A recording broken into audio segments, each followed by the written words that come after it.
Assalamualaikum warahmatullahi wabarakatuh. Perkenalkan, saya Indrawati dari kelas 1C, Program Studi Pendidikan Bahasa dan Sastra Indonesia, Fakultas Keguruan dan Ilmu Pendidikan Universitas Mataram. Video ini saya tunjukkan untuk memenuhi nilai UTS semester 1 pada mata kuliah keterampilan membaca, yaitu resensi novel. Adapun novel yang akan saya resensi pada kali ini berjudul Essay Synthesis karya Ita Kurniawati. Novel ini merupakan novel fiksi ketiga yang ia tulis yang diterbitkan oleh PT Akad Media Cakrawala pada April 2022 kemarin. Novel ini memiliki ketebalan 356 halaman atau 14 x 20 cm. Siapa yang tidak mengenal Ita Kurniawati?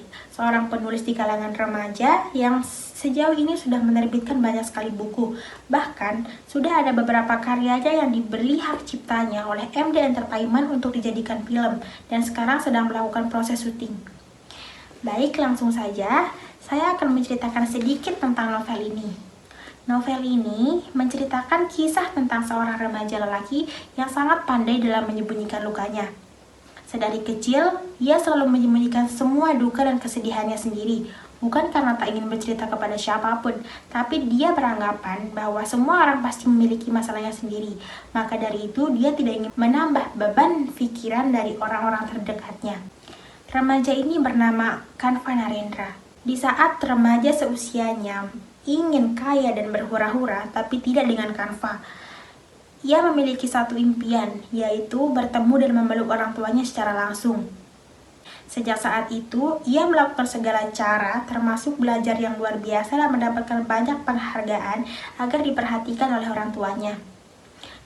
Di dalam mewujudkan itu, Kanva ditemani oleh sahabat-sahabat terdekatnya yang terbentuk dalam suatu perkumpulan bernama Diamond Gang, dan ia juga ditemani oleh seorang gadis tunanetra bernama Aili Cantika.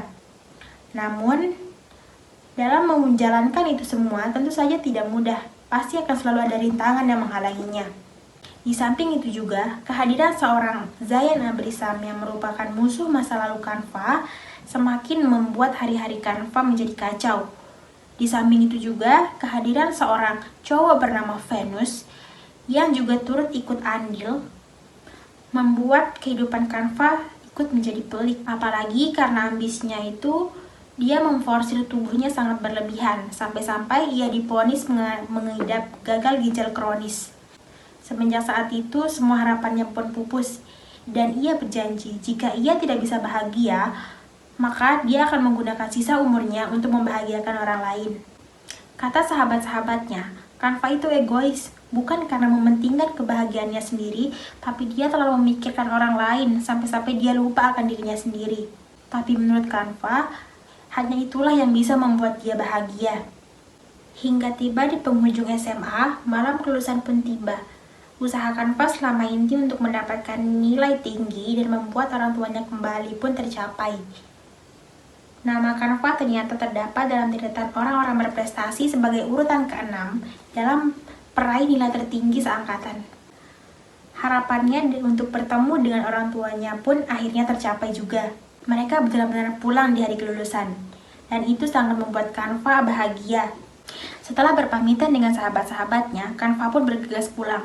Namun di pertengahan jalan, tiba-tiba penyakitnya kambuh, dan itu membuat dia kehilangan konsentrasi sehingga mengalami kecelakaan maut.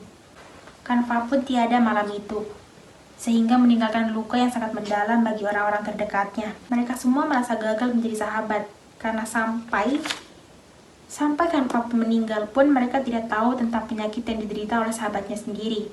Begitupun dengan orang tua Kanva, mereka sangat menyesal karena telah menelantarkan Kanva sampai ia tiada seperti ini. Nah, begitulah akhir cerita dari novel Essay Synthesis ini. Adapun kekurangan dan kelebihan dari novel ini.